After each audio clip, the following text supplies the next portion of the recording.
Magandang araw mga kaibigan. Eto na naman po tayo. Magluluto po ako ng ulam namin for dinner again. So, ang akin lulutuin po ay adobo sa gata na galunggong. Ayan po ang ating galunggong. Lalahukan ko po siya ng talong, dahon ng sili, at saka jalapeno pepper. At meron din po tayong bawang, sibuyas at luya. At eto po, nasa gata na po siya, inilagay ko na po. At hinihintay natin kumulo at andyan na rin po, nilagyan ko na rin po siya ng paminta.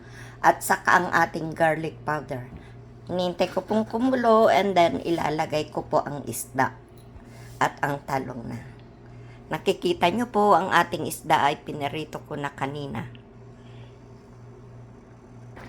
At eto po, nilagay ko na po ang ating talong at ang ating isdang galunggong.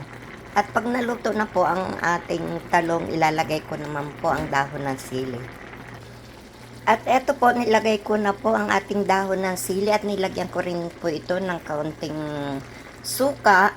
At eto na po ang kinalabasan ng ating adobo sa gata na galunggong na may talong at talbos ng sili.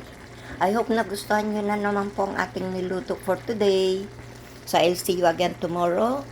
Stay safe everyone and have a good day.